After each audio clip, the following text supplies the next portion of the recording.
అయోధ్య రామమందిరం దేశంలోనే అతిపెద్ద ఆలయంగా ఉండబోతోంది. ఇది వాస్తు, శిల్ప శాస్త్రాలను అనుసరించి నిర్మించిన అరుదైన కట్టడం. ఈ ఆలయంలోని విశేషాలు, ప్రత్యేకతలు కొన్ని తెలుసుకోవాలంటే ఇది చదవాల్సిందే. అయోధ్య రామాలయంలో విగ్రహ ప్రతిష్టాపన కార్యక్రమం ఈ జనవరి 22న జరగనుంది.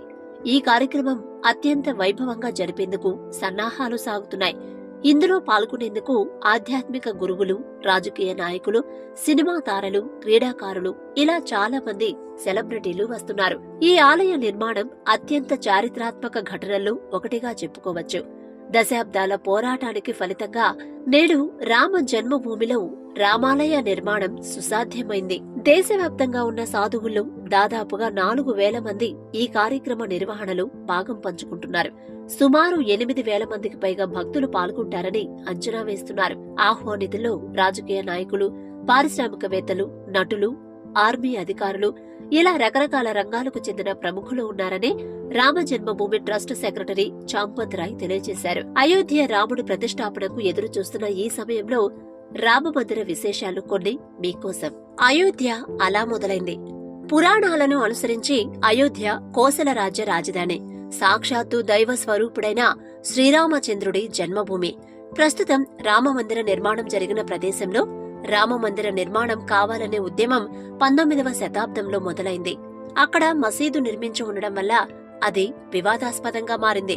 1980లలో విశ్వ హిందూ పరిషత్, బీజేపీ ఆధ్వర్యంలో ఉద్యమం తీవ్ర రూపం దాల్చింది.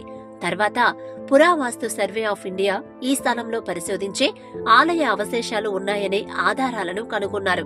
ఆలయం ఎత్తు 161 అడుగులు. అయోధ్య ఆలయం ఎత్తు సుమారు 161 అడుగులు.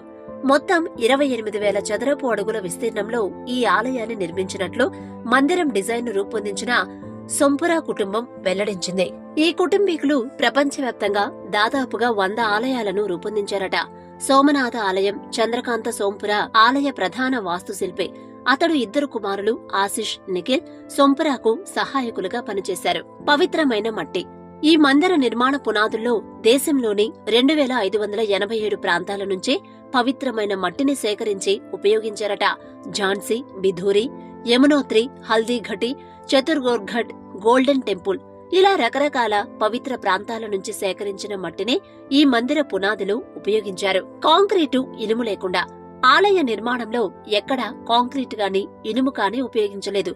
రాళ్లు మాత్రమే వినియోగించి పూర్తి ఆలయ నిర్మాణం సాగింది. మరో 1000 సంవత్సరాల పాటు ఈ ఆలయానికి మరమ్మతులు అవసరము పడకపోవచ్చనే నిపుణుల అంచనా. రామసేతు నిర్మాణ సమయంలో రామదండు రాళ్ల మీద శ్రీరామనామాన్ని రాశారు. అవి నీటి మీద తేలుతూ ఉండేందుకు రామనామమే కారణమని నమ్మకం.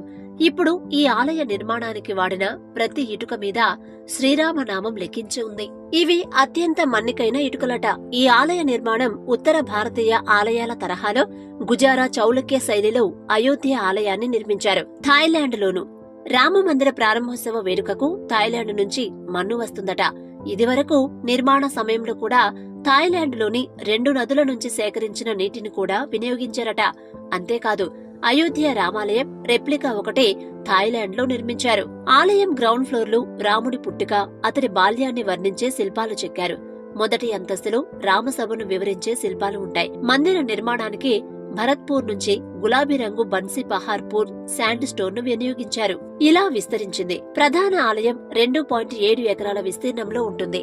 ఆలయం మొత్తం పొడవు 360 అడుగులు. శిఖరంతో కలిపి ఆలయం మొత్తం ఎత్తు 161 అడుగులు.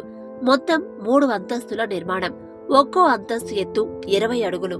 రామమందిరం గ్రౌండ్ ఫ్లోర్ లో 160 విభాగాలుగా, 2వ అంతస్తు 132 విభాగాలుగా నిలువు వరుసల్లో విభజించబడి ఉంటుంది. ఆలయానికి మొత్తం 12 ద్వారాలు ఉంటాయి. ఇలా ఎన్నెన్నో విశేషాలతో అయోధ్య రామమందిరం ఒక అద్భుత కట్టడంగా విరాజిల్లబోతోంది.